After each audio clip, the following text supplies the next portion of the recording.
Hello children, this is Grandma Carla, and I am right now in one of my most favorite places in the entire world.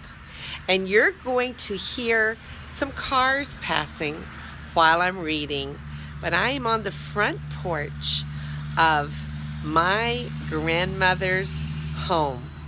And I remember being here with my grandmother and my grandfather, and I just adore this place.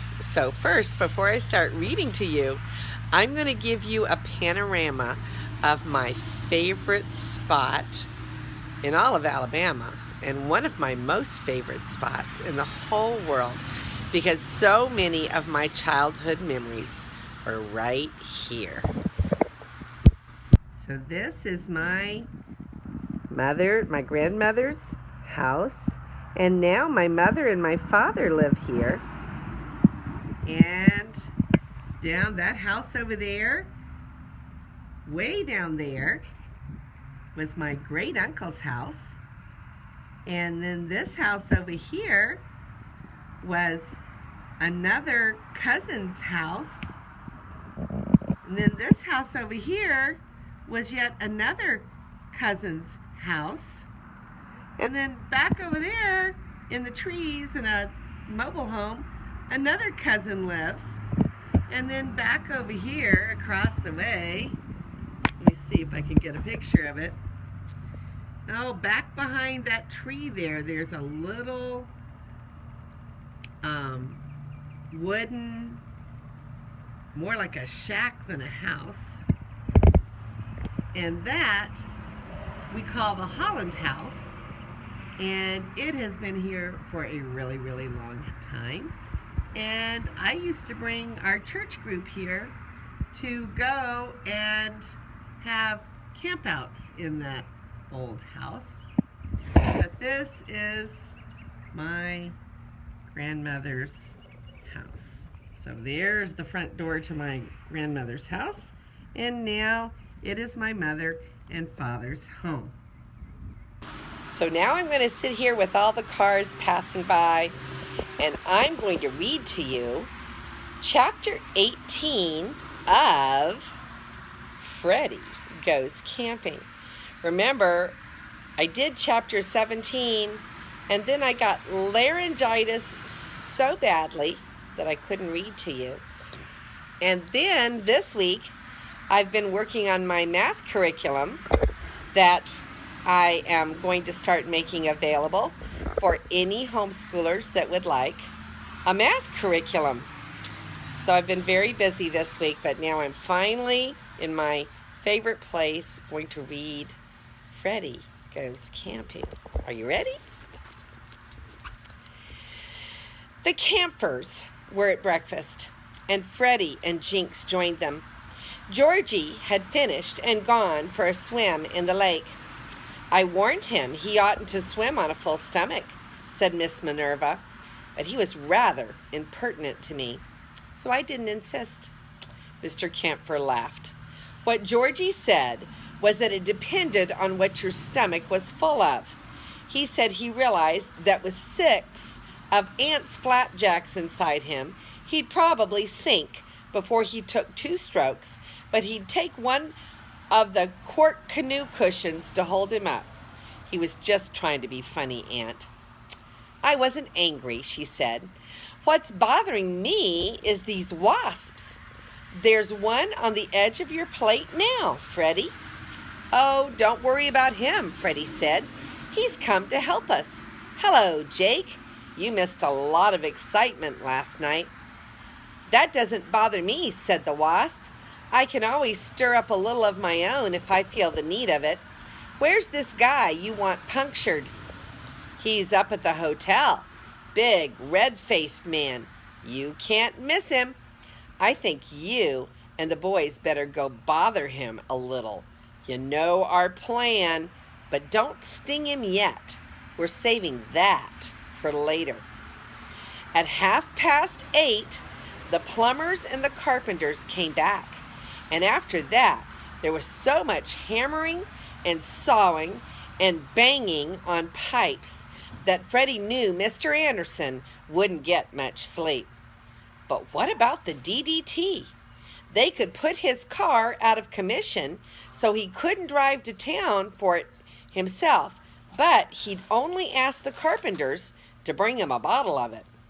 It was Miss Minerva who solved the problem, and when, at 11 o'clock, the mice reported that Mr. Anderson had started for Centerboro, she said, "You leave it to me, Jimson. I'll need your help. Come along." And they started down to Lakeside. When Mr. Anderson came back an hour or so later, he got out of his car to find Miss Minerva lying at the foot of the porch steps, groaning. "Well, ma'am, what are you doing here?" he asked unsympathetically. Oh dear, Miss Minerva moaned. "It's my ankle. I fell off the porch. I called and called, but the workmen are all inside eating their lunch, and they didn't hear me." "I guess you didn't call very loud," said Mr. Anderson. "Well, what do you want me to do?" "Want you to do?" she snapped. "I want you to pick me up and help me back to camp. What sort of man are you, anyway, when you see a lady in trouble to stand there and ask questions?" "I'm a very busy man," he replied. "You had no business on my porch in the first place. I'll send one of the men for your nephew." Miss Minerva didn't want that at all. "You'll help me yourself right now," she said, "or I'll sue you for damages. This porch is unsafe, and I can prove it." It probably occurred to Mr. Anderson that to have to defend a lawsuit against a former guest wasn't the best way to open a hotel season. "Very well," he said grudgingly, and he put down his packages on the porch. Mr. Camphor, who was hiding behind a bush, watched them start up the path. Mr. Anderson's arm was about Miss Minerva's waist, and hers was about his neck as she hobbled along, leaning heavily on him. "Looks like Lover's Lane," said Mr. Camphor sentimentally. Then, as they disappeared, he came out, picked up the bottle of DDT, and poured the contents out on the ground, after which he took it down and filled it with lake water. When Mr. Anderson came back a little later, he carried the bottle into the hotel. The hourly reports from the mice were as follows. 1 o'clock, Mr. Anderson spraying room. 2 o'clock, after giving the carpenters some instructions, Mr. Anderson lay down for a nap, but was disturbed by wasps, which kept zooming down at him from the ceiling and then flying away before he could swat them. 3 o'clock, Mr. Anderson still awake. Tried to smoke, but crickets had chewed holes in the sides of his cigars so that they wouldn't draw. 4 o'clock, a Mr. and Mrs. Oedipus came from Centerboro to take the place of the Joneses. Mr. Anderson told them what they were expected to do, then went for a walk in the woods. We have now lost contact with the enemy. So Freddy sent the wasps to reconnoiter, and presently they came back to report that Mr. Anderson was lying down asleep under a tree. "Shall we poke him up a little?" Jacob asked. "You save your stings till he's so sound asleep that we can't wake him any other way," Freddy said. "Georgie, where are all those squirrels who were around begging for cold flapjacks this morning? Get hold of them, will you?" So Georgie rounded up the squirrels, and Freddy made a deal with them. They took some small stones in their cheek pouches and went up in the tree under which Mr. Anderson was asleep, with his mouth open as usual. They got on a branch right over his head and tried to drop stones in his mouth. Squirrels are pretty good at that. The first 2 stones hit Mr. Anderson's chest and only made him grumble a little. But the third one was a bullseye, and he gave a gulp and started up to glare wildly around and wonder what it was that he had swallowed and that he could still feel going down. Then he looked up and saw the squirrels. He yelled at them and shook his fist, But squirrels just think this kind of thing is funny. They chattered back mockingly, so he got up wearily and went in search of another tree, and the squirrels followed him. After about an hour of this, Mr. Anderson went back to the hotel. The workmen had gone, and the mice reported at 6 o'clock that Mrs. Oedipus was cooking supper. At 7, Mr. Anderson went to bed, giving the Oedipuses strict orders that he was not to be disturbed. At 7:05, the crickets started up. Jinx kept watch again that night. I wouldn't miss it for 8 pounds of prime catnip and 2 quarts of cream, he said. I haven't had so much fun since Mrs. Wiggins fell out of the swing. The others went to bed, but about 1 in the morning, Jinx waked them up. Anderson just came out and got in his car and drove off, he said. He's probably gone home to Centerboro to get a good night's sleep in his own bed. Good gracious, that'll spoil all the good work we've done, said Freddy. How about the Oedipuses? Oh, they weren't as tough as the Joneses. They left at midnight. Mr. Camphor crawled out of his sleeping bag. I know what we can do, he said. Come on, Freddy. Aunt Minerva, you build up the fire. Big, so it looks like a house burning up from off Centerboro way. Without explaining further, he ran down and he and Freddy got into the canoe and paddled across to his house. We don't really need to hurry, he said. It'll take Anderson half an hour to get home, and we'll allow about 20 minutes more for him to get to bed and asleep before we phone. It'll make him madder if we wake him up than if we just catch him as he just gets in. They went up to the house and roused Bannister, and Mr. Camphor gave him his instructions. Then, when they figured Mr. Anderson had had time to get to bed, Bannister phoned. He had to ring about 20 times, but at last Mr. Anderson answered. Sorry to bother you, sir, said Bannister. This is Mr. Camphor's butler up at the lake. There's a big fire over at the North Shore.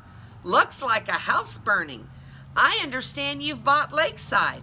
And I thought, oh no, sir, I've seen a campfire as big as that, and Mr. Camphor and his friends, I've never seen a campfire as big as that, and Mr. Camphor and his friends should be asleep at this hour. I can't see, sir. Mr. Camphor has his telescope with him. It's right in the direction of Lakeside, though, sir. No, sir, I didn't call the fire department. I thought I'd better call you first. Yes, sir? Thank you, sir. And Bannister hung up. Well, Bannister, thanks, said Mr. Camphor. We'll have to get back. Anything new? No, sir. Miss Elmira got off safely this morning. Very quiet day, sir. Very pleasant. Good. Come along, Freddy. Miss Minerva had certainly built up a real fire. The flames leaped to treetop height, and the glare must have been visible for miles.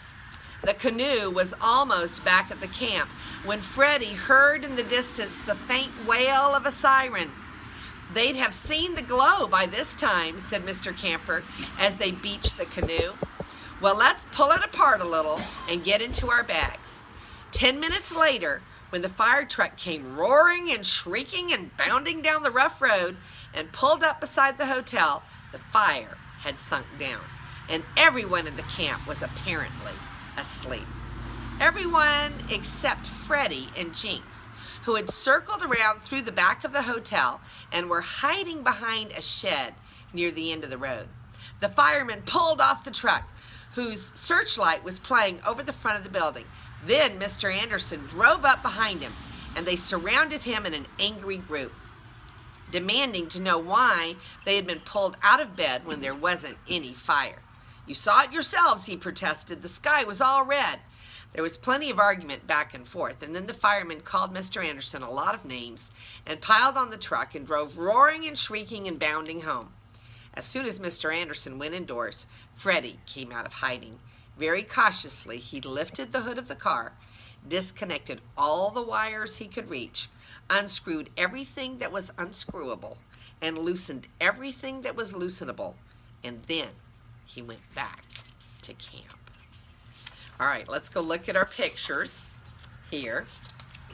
There's the picture of Georgie paddling in the water. And then here is the picture of the squirrels. Do you see the mouth down there? That is Mr. Anderson's mouth, and the squirrels are dropping the stones into Mr. Anderson's mouth, and it says squirrels are pretty good at this. And that is the end of chapter 18, and this is Grandma Carla, and I love you.